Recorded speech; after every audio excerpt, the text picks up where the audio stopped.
What is to be developed? The one thing to be developed, mindfulness of the body. So strong emphasis on mindfulness there. What is to be fully understood? Contact through the senses, contact with objects through the senses. What is to be abandoned? The conceit, I am. What is to be directly known? That all living beings subsist by food. And what is to be realized? Unshakable liberation of mind. So that's for the ones, but if you look in the sutta yourself, you'll see how that same scheme is continued all the ways up to the 10s. What are the 10 things to be, 10 things that are helpful, 10 things that are to be developed, and so on, up to the 10 things to be realized. One thing that would be very helpful right now is a cup of tea. Okay, then there are certain... Is this getting too technical? No? Okay. I don't want to, get too technical. Okay. There are certain suttas already included within the Sutta Pitaka which seem to foreshadow the distinctive method of the Abhidhamma. Or at least they're foreshadowing the method of the Abhidhamma.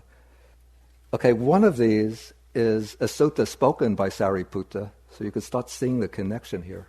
Actually, the 3 that I've singled out are all spoken by Sariputta. Okay, one of these, it's Majjhima Nikaya Sutta number 28. It's called the Larger Discourse on the Elephant's Footprint. In this sutta, the Venerable Sariputta, he begins by saying that of all the Buddha's teachings, the teaching that contains all the other beneficial teachings is the Four Noble Truths. Just as the elephant's footprint is so large that it could contain the footprints of all the other animals. Then Sariputta goes through a somewhat detailed analysis, first of the aggregate. Then he takes the first noble truth. He goes from 4 noble truths to the first noble truth, analyzes the first noble truth according to its different aspects, picks up the aspect of the 5 aggregates, which you'll be getting in a few days. Out of the 5 aggregates, he takes the aggregate of material form. From the aggregate of material form, he breaks it down into the 4 primary elements, the earth, water, heat, or fire, and air elements. And then he analyzes each of the 4 elements. But then what I find more interesting is the second part of the discourse, where Sariputta takes the 6 sense bases as his starting point. 6 sense bases are the eye, ear, nose, tongue, physical body, and mind. Then he explains how an occasion of experience arises through each of the sense bases. Starting with the eye, for example, how in dependence upon the eye forms and attention to the form, there arises a section of, or an occasion of visual consciousness, the seeing of a form. Then within that occasion of visual consciousness, he says, that which is of a material nature belongs to the form aggregate. That which is of the nature of feeling belongs to the feeling aggregate. That which perceives belongs to the perception aggregate. Those volitional activities belong to the aggregate of volitional activities, and the cognizing or knowing of the form is the aggregate of consciousness. And so here we see the distinctive analytical method of the Abhidhamma already coming into play. A unit of experience, first with the 4 noble truths, we start breaking them down till we get all of the constituents of the form aggregate. Then we go back to the actual experience, break the experience down through each of the 6 senses into the 5 aggregates present on that occasion. Okay, another sutta which illustrates the, say, 4 signs or seeds of the Abhidhamma is called the Anupada Sutta. The sutta, a discourse on individual factors. It's Majjhima Nikaya Sutta 111. And in the sutta, the Buddha is speaking about Sariputta's experience when he was training for attainment of enlightenment. What kind of meditative training he underwent. And he explains how Sariputta would enter into each of first the 4 jhanas, 4 meditative absorptions, then the 4 formless meditations. After entering into each of these attainments, he would reflect back upon it or investigate it and distinguish the particular mental factors that were present on that occasion. So we find, for example, I have this in the sheets that I handed out. Sariputta enters and dwells in the first jhana. Then he determined individually the dhammas, that is, the factors that were present on that occasion in the first jhana. So he saw that there was present vitaka, vichara, that's what's translated here, thought, examination, piti and sukha, rapture and pleasure, ekagata, that's one-pointedness of mind, then a whole bundle of other factors, contact, feeling, perception, volition, and mind, desire, resolution, energy, mindfulness, equanimity, and attention. So here Sariputta is dissecting this experience of jhana into a whole complex of individual factors, mental factors, and seeing how that jhanic experience of mental unification is actually an assemblage of constituent parts or constituent factors. And then he'll see how these factors arise and vanish. So that leads into the insight into impermanence. And then this is almost very much like the first chapter of the Dhammasangani, the first book of the Abhidhamma, which takes each of the states of consciousness and then explains what factors are present on that occasion of consciousness. So the connection is very close. Another seed for the development of the Abhidhamma are a set of suttas which are called Vibhanga Sutras. The word Vibhanga means analysis. Bhanga is breaking, and V has an intensifying effect. So it's breaking down or analyzing. And what takes place in a Vibhanga Sutta is that generally the Buddha, or sometimes another one of the monks, will introduce a particular topic, presenting it with a short statement, a concise statement. Then he'll take each term within that short statement and give an elaboration or an explanation of it. We have here some of the Vibhanga Suttas. We have, for Paticca Samuppada, dependent origination, there's a Vibhanga Sutta, an analysis where you must have come across the 12 factors of dependent origination. Based upon ignorance, there arises sankharas. Based on the sankharas, volitions, there arise consciousness, and so on. So the Vibhanga Sutta then goes back and raises the question, what is old age and death? Then it'll give a definition. So-and-so, that is old age. Then so-and-so, so-and-so, so-and-so, that is death. What is birth? Then a series of synonyms for birth. And going back, all the ways till you get what is ignorance, then a definition of ignorance. And so we have a Vibhanga Sutta for dependent origination. We have Vibhanga Suttas on the 5 aggregates, the 6 or 12 sense bases, the 4 foundations of mindfulness, the 5 faculties, 4 iddhipadas, the basis for psychic powers, the 4 noble truths. Also on the 4 noble truths we have Majjhima Nikaya Sutta number 141. This again is spoken by Sariputta. And in that sutta, he takes the Buddha's first discourse, turning the wheel of the Dharma, and he gives formal definitions of each of the major terms within that sutta. Okay, so the Vibhanga suttas now we could say are one seed for the unfolding of the Abhidhamma. And then what's particularly interesting, in the Abhidhamma Pitaka we have a set of 7 books, 7 treatises. The first one I referred to is called the Dhammasangani. And so usually we take the Dhammasangani to be the basis for understanding the Abhidhamma method. But the collection that I think is probably the oldest strata of the Abhidhamma is in the second book, which is called the Vibhanga. It's called the Book of Analysis.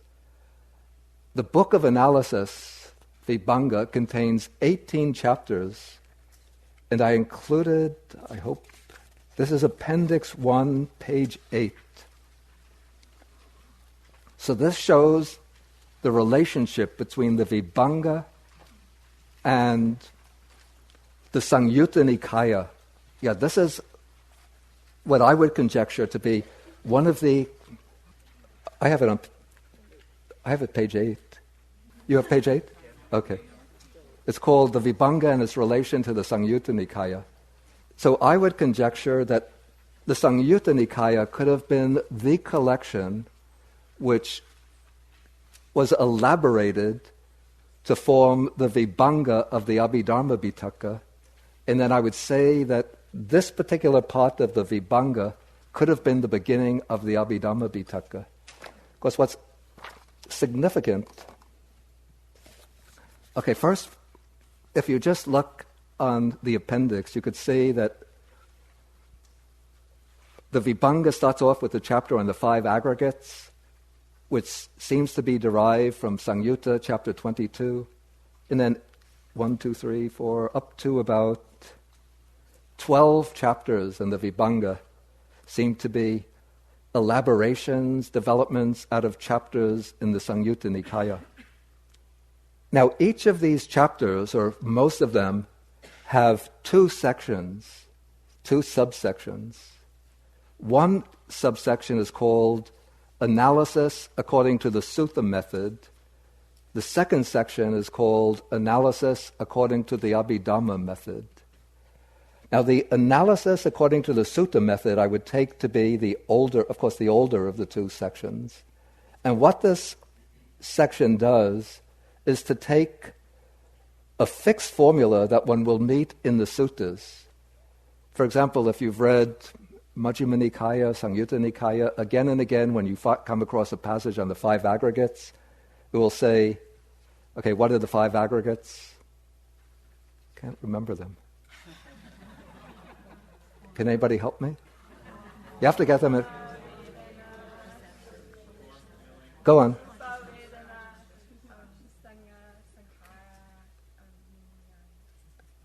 And did you mention the first one? Right, exactly. Okay, very good. Rupa, that's excellent Pali also. Rupa, Vedana, Sanya, Sankara, Vijnana. Okay, now what the sutta will say, it'll say, what is the aggregate of material form, for example? Whatever material form there is, past, present, future, internal or external, gross or subtle, inferior or superior, far or near, that is the aggregate of material form. Then the same thing with regard to feeling, perception, and so on. Okay, now what the Vibhanga and the Abhidhamma does is to take each of these terms. So it'll say, okay, what is meant by material form that is past? Whatever material form there is that is past, seized, gone, vanished, perished. We've run out of words for it. already past, that having arisen has vanished, that's past, that belongs to the past, included in the past. That is the 4 elements and the material form based on the 4 elements. This is called form that is past. Then similar definitions of future, present, internal, external for each of these terms. So we could conjecture that, even in the Buddha's time, I would conjecture that the monks would have been saying when the Buddha spoke about past, present, future, how do we define these terms exactly? And so these are the definitions that he came up with that they came up with. And so this became incorporated into, I would call this the older strata of the Vibhanga. Then we come what's called the treatment of form according to the Abhidhamma method, treats material form according to the distinctive categories of the Abhidhamma, which we'll come across some of them later today, so it wouldn't be so useful to bring that up right now. But we could see this close connection between the Vibhanga Sutras and then the Vibhanga as maybe the archaic, original Abhidhamma texts, which then became elaborated according to new methods until one gets a new Abhidhamma system around which constellates the other books of the Abhidhamma. Okay, now this is also a very important topic. The suttas often speak, when they're describing the kind of monk that one should approach to learn the Dhamma, they describe this monk as one who's an expert in the suttas, an expert in the Dhamma, an expert in the Vinaya, an expert in something called the Matikas. The Matika, it's based on the word mata. Does anybody know the meaning of the word mata? It should be very evident. Exactly. Who said that? Exactly. Do you know Pali? I do now. Yeah. This particular division of the teaching is called Matika. Matika is based on the word mata. And then I asked, what does the word mata mean? I said it should be intuitively obvious. And she picked up the intuition that mata means mother. So what does a mother do? I mean, she does many things, but one of the things that makes her a mother is that she gives birth. So a matika, we could say, is an outline of the teaching from which one can draw out many different aspects of the teaching. And maybe by connecting different matikas, you can connect different aspects of the teaching. So you get a sense of the overall structure or pattern of the teaching.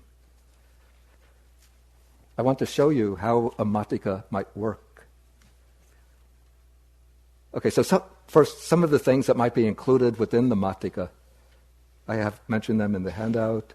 You might have a matika that includes the 5 aggregates, the 12 sense bases, that's the 6 sense organs and their objects, the 6 elements, or the 18 elements, or else the 37 bodhipakkhya dhammas, aids to enlightenment or wings to awakening.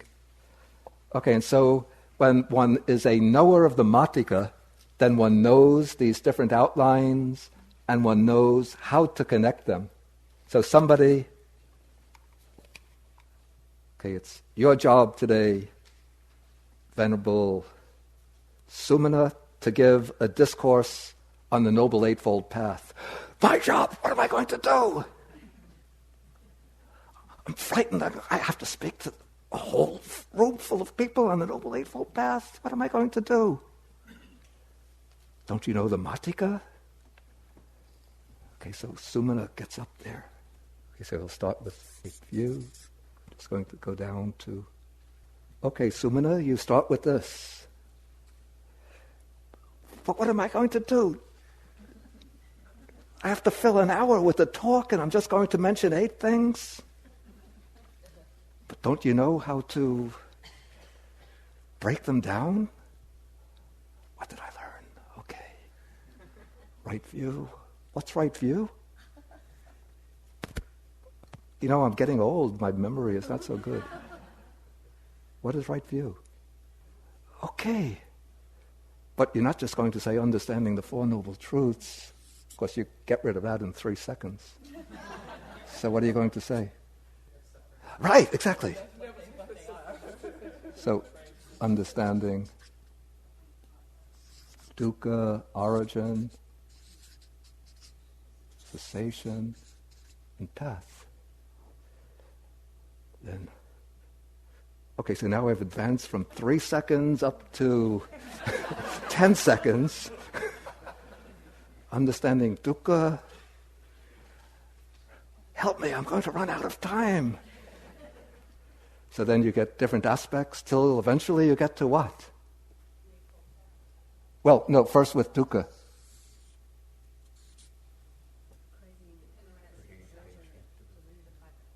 No, I'm not yet to the origin.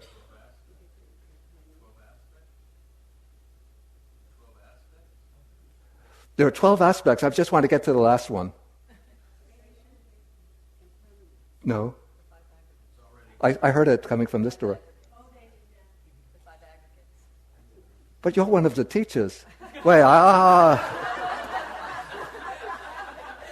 that's not a way to help your students. Okay. So we got the 5 aggregates.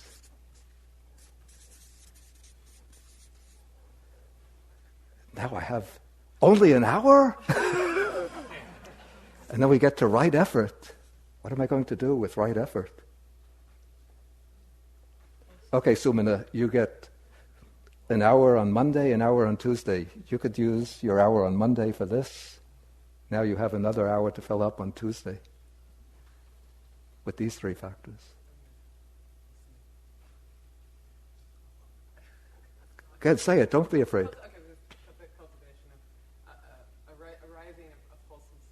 Okay, you're on the right track. Yeah. So there are the 4 right efforts. So you get to explain 4 right efforts. Okay, then he comes to right mindfulness. Okay, so he has 4 right aspects of 4 foundations of mindfulness. Okay, now he's complaining, I have to get right effort and right mindfulness all in Tuesday? Okay, Sumana, you have another day. You get an hour on Wednesday. So Monday, Tuesday, Wednesday classes. Then concentration. Okay, the 4 jhanas. So in this way, you're starting to construct a Matika, and you could get quite a lot in this Matika, you could see. Then even with right view, he comes to origin, cessation, comes to the path. Then what is the path? Noble Eightfold Path. So then you start going on and on and on and on. Okay, so this is one of the characteristics of a learned monk, one who is called those monks who are